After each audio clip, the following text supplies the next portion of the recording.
Hello et bienvenue sur cette chaîne. Bon bah comme vous pouvez le voir, j'ai une petite assistante aujourd'hui qui est en train de faire sa toilette sur mon lit. Aujourd'hui je vous retrouve pour une vidéo un peu particulière puisqu'on va parler de la santé mentale et plus particulièrement de la dépression, où je vais vous partager mon expérience et mon vécu sur cette maladie mentale. Vraiment dans un objectif d'entraide, de soutien et de pouvoir discuter avec vous d'un sujet qui est encore un peu compliqué à aborder et qui n'est pas souvent compris, et je veux vraiment que cette vidéo soit un soutien ou un réconfort pour les gens qui ont une situation similaire ou qui ont des membres de leur famille ou de leurs amis atteints de dépression. Mon but c'est pas de vous sortir toutes les recherches sur ce qu'est la dépression, sur les différents types de dépression. Juste, je veux vous partager mon vécu dans un objectif d'entraide en fait, tout simplement, et qu'on n'ait plus peur d'en parler parce que c'est un sujet qui est encore tabou et qui est un peu compliqué dans le monde d'aujourd'hui, tout simplement. Donc, pour vous faire le topo, on va y aller étape par étape. Dans un premier temps, je vais vous expliquer ma situation. Voilà.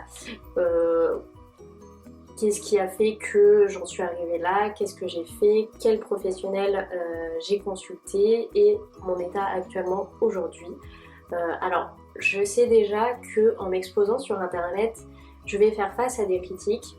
Il n'y a pas de souci, je m'en doute, de toute façon internet c'est comme ça maintenant, dès qu'on s'expose on sait à quoi s'attendre. Seulement, si vous avez des critiques constructives, je suis ok. Par contre, celles qui sont rabaissantes, qui ne sont pas dans l'objectif d'entraide et de soutien aux personnes en dépression, je vous informe déjà qu'ils seront supprimés. Donc, moi je m'appelle Mélanie, actuellement je suis professionnelle dans le milieu médical, et en fait on m'a diagnostiqué une dépression en septembre. Donc maintenant ça va faire 3 mois qu'on m'a diagnostiqué une dépression sévère. Donc pourquoi une dépression sévère et pas une dépression classique? Tout simplement, j'ai eu un mois d'août un peu compliqué, j'avais des problèmes de santé et en fait je n'ai pas pu profiter de mon mois d'août correctement. Je me sentais comme, comment dire, très vide, à me demander ce que je faisais sur cette terre, quel était mon but. J'étais beaucoup dans la culpabilité parce que justement comme je ne travaillais pas depuis le mois d'août, mais pour d'autres raisons, je me sentais coupable de laisser mes collègues de travail sans moi. En gros, que mon équipe soit, comment dire, ait moins de personnel, donc soit un peu plus surchargée de travail tout simplement, ce qui est la réalité des hôpitaux. Et bref, il y avait beaucoup de choses qui se mélangeaient, de la tristesse, de la colère, du vide, des idées noires. Beaucoup d'idées noires. Malheureusement, la dépression pourra te toucher à n'importe quel âge, que tu sois adulte, que tu sois ado, que tu sois âgé. Et donc bref, oui, j'ai eu des idées noires et ça a été un peu compliqué parce que j'ai passé plusieurs nuits à pleurer, à me remettre en question, à me demander ce que je faisais sur cette terre. Et c'est pas facile en fait de se dire qu'au bout d'un moment on remet en question notre venue sur terre, parce que à côté on a nos animaux, on a notre famille, on a nos amis qui sont là pour nous. Mais en fait, on est tellement dans un état de solitude, même si on est entouré, on se sent seul. Le soir, quand on va se coucher, on se sent vraiment très seul, tout seul dans notre couverture, dans notre cocon. Et là, on se demande ce qu'on fout ici, tout simplement. Et bref, en fait, j'étais tout simplement éteinte. Je souriais plus, je pleurais pour rien, mais vraiment pour rien. On pouvait me dire une blague, je pleurais. On pouvait regarder un film triste, je pleurais. On pouvait juste me dire une petite réflexion, je pleurais. Mais en fait, rien me faisait pleurer. Et donc, je suis allée voir mon médecin traitant. Et mon médecin traitant m'a fait passer un petit test. Ce petit test, c'est l'échelle d'Hamilton. Donc je vous mettrai un petit topo ici de ce que c'est. Donc en gros c'est l'échelle de la dépression, c'est un petit test où on pose différentes questions, etc. pour évaluer déjà si vous êtes en dépression et quel est votre degré de dépression. Sachant qu'une dépression dite classique, c'est une dépression où on se sent vide, etc., etc., mais où on n'a pas d'idées noires. Et donc, comme je vous disais, dans mon cas, j'avais des idées noires. Donc mon médecin m'a dit d'aller voir un psychiatre. Et donc de là, j'ai commencé à faire les démarches pour aller voir un psychiatre que je suis allée voir bien, allez, une semaine et demie après mon rendez-vous chez le médecin. Et je vous cache pas que j'avais beaucoup d'appréhension à aller le voir parce que je me suis dit attends, je vais aller voir un psychiatre, c'est que vraiment je suis malade. Et c'est vrai que c'est compliqué dans sa tête de se dire mais attends, je suis malade, mais c'est une maladie qui est dans ma tête en fait. Donc t'as l'impression que t'es folle quoi, concrètement. Et du coup, je suis allée voir mon psychiatre. Et en fait, le psychiatre, pour vous expliquer pour ceux qui ne savent pas ce que c'est un médecin qui est spécialisé dans la psychiatrie. En fait, il va poser un diagnostic sur ce que tu as et en fonction du diagnostic qu'il va poser, il va te proposer ou non des antidépresseurs que tu as le droit de refuser ou de prendre. Tu as aussi d'autres solutions plus naturelles pour t'accompagner dans ta guérison de la dépression. Certains préfèrent ça, d'autres préfèrent passer sous l'antidépresseur, c'est tout à chacun.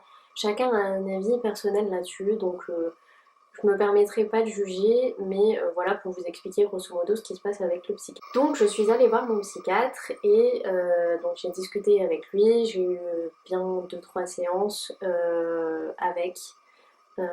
Donc moi pour vous dire, il m'a mis sous antidépresseur. Donc ça a été un peu compliqué parce que l'antidépresseur, il faut savoir que ça met 2 à 3 semaines avant que tu vois les premiers effets. Et le tout premier traitement que tu vas essayer peut forcément ne pas te correspondre. Il faut peut-être que tu en essayes plusieurs pour voir si les molécules qui sont dedans, etc., te conviennent, parce que des fois, ça peut carrément aggraver ton risque d'idée suicidaire, ou au contraire, en fait, ne rien faire du tout, on viendra au même, quoi. Et, et donc moi, j'en ai testé 2. Donc actuellement, celui que j'ai me convient plutôt bien. Disons que je suis plus souriante, je me retrouve un peu plus, je profite un peu plus de certains instants classiques de la vie, des petites sorties, des petites balades, des petits restos, c'est vraiment quelque chose que avant je pardon mon chat, qu'avant j'appréciais mais sans plus quoi, j'étais là sans être là. Et du coup en parallèle mon psychiatre m'a conseillé d'aller voir un psychologue pour m'aider parce que en plus de la dépression, j'ai des petites choses à traiter à côté qui font que je suis en dépression actuellement. Alors dit comme ça va pas être très clair pour vous, mais en gros, pour vous expliquer, on va partir d'un schéma tout bête.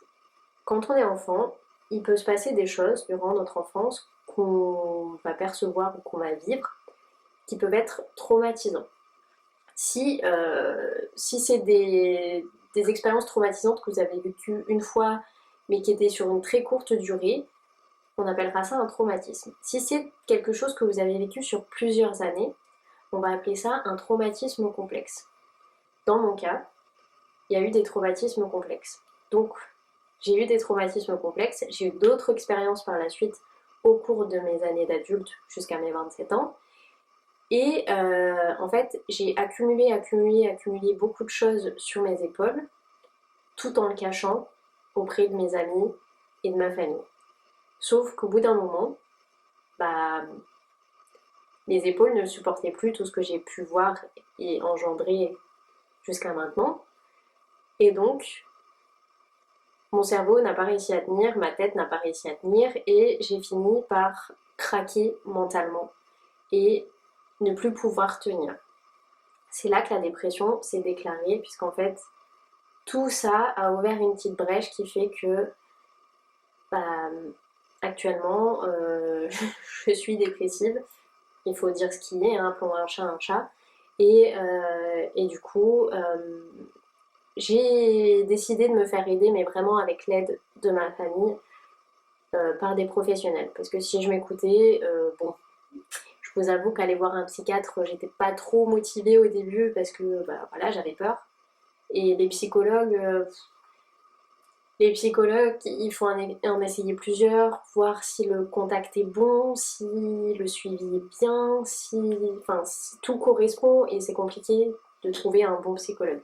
Ma psychiatre me conseille d'aller voir un psychologue. Je vais donc prendre rendez-vous avec le psychologue qu'elle me conseille. Bien évidemment, le rendez-vous est un peu long à arriver, donc je prends patience, mais en parallèle, j'ai mon traitement antidépresseur qui fait effet. Alors, faut pas se leurrer, le traitement antidépresseur ne fait pas tout.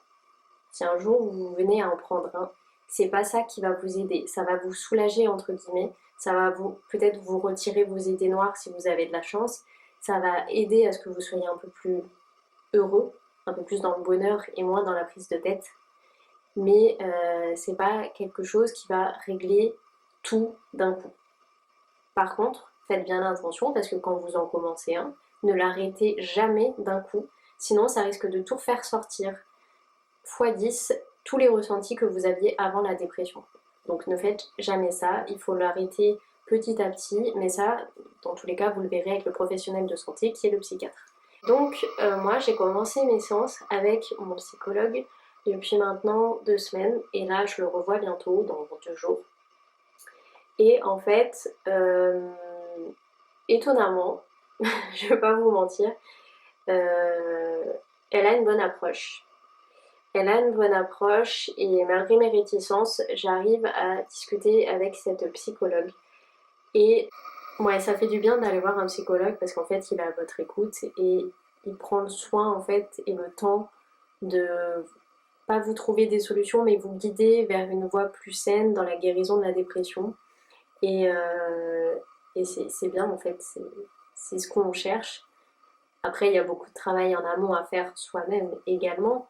Mais voilà, ne lésinez pas sur le fait d'aller voir un psychologue si vous en ressentez le besoin. Juste prenez bien le temps d'en trouver un bon et ne pas vous faire avoir, parce qu'il existe des charlatans au niveau des psychologues. Et vraiment, prenez le temps, ou du moins, si jamais vous avez un psychiatre, demandez à votre psychiatre s'il vous en conseille un ou pas.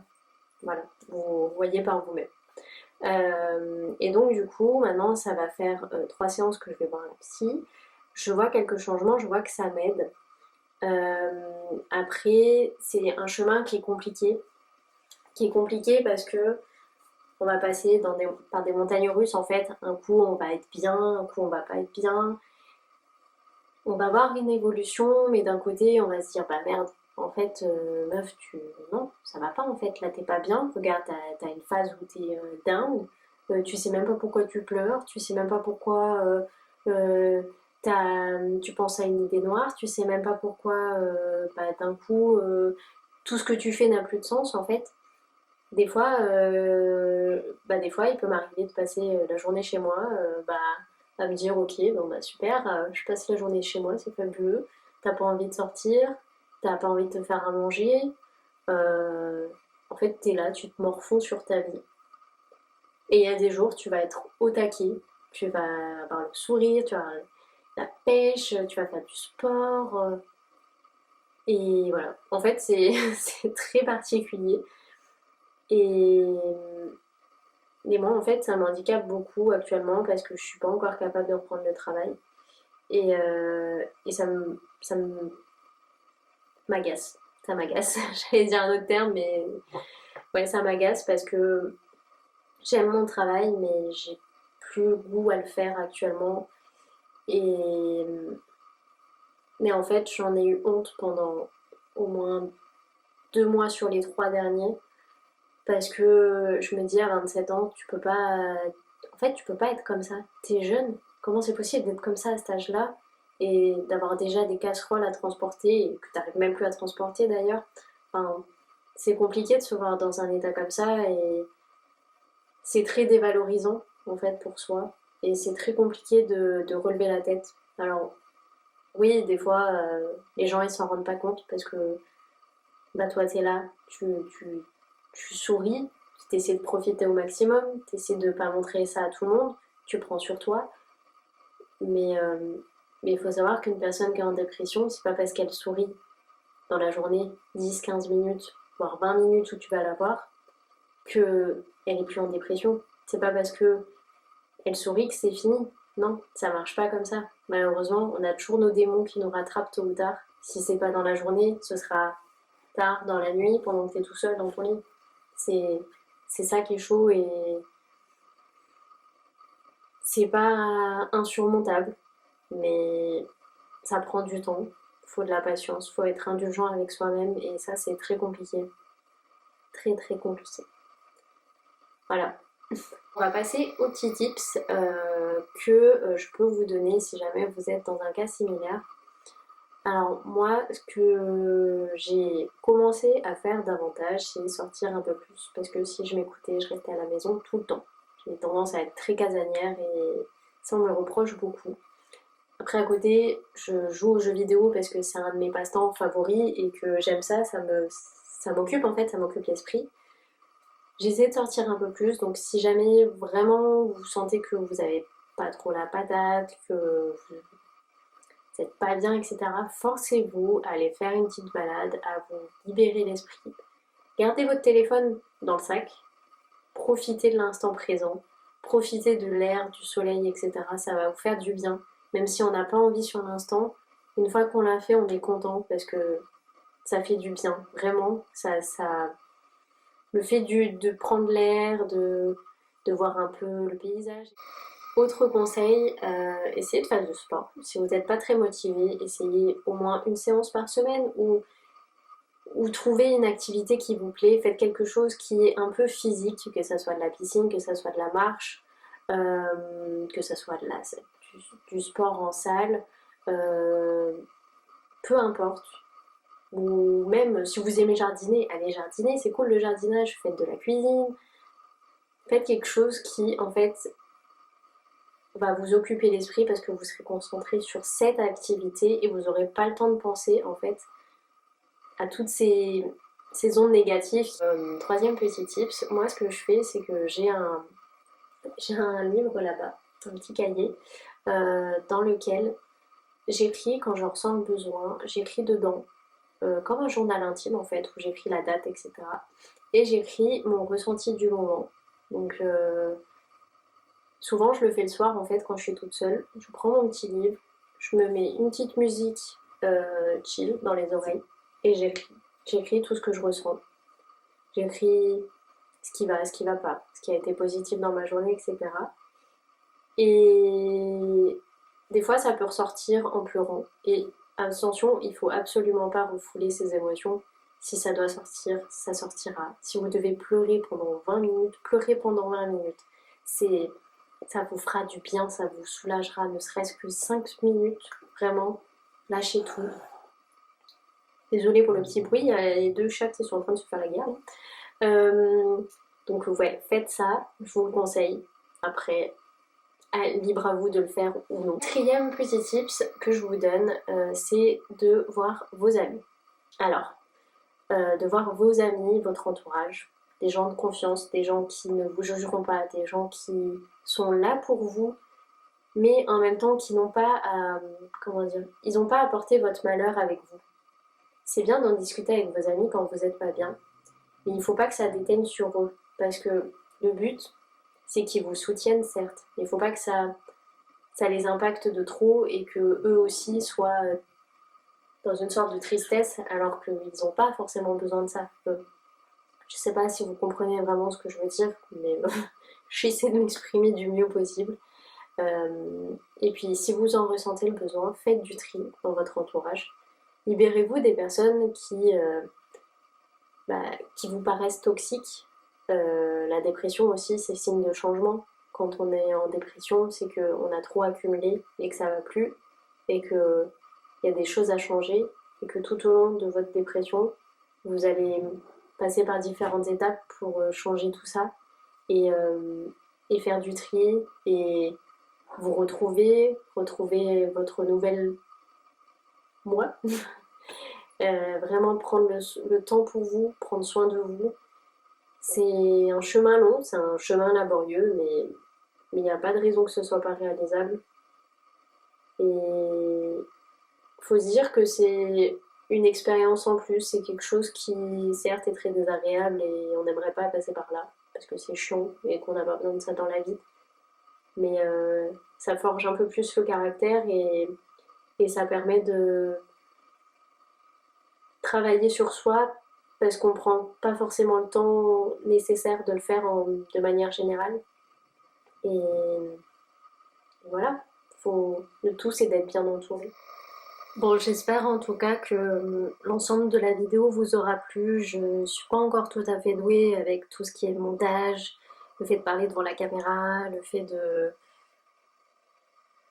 d'ouvrir tout ça à tout le monde et d'en faire part. C'est un peu compliqué pour moi.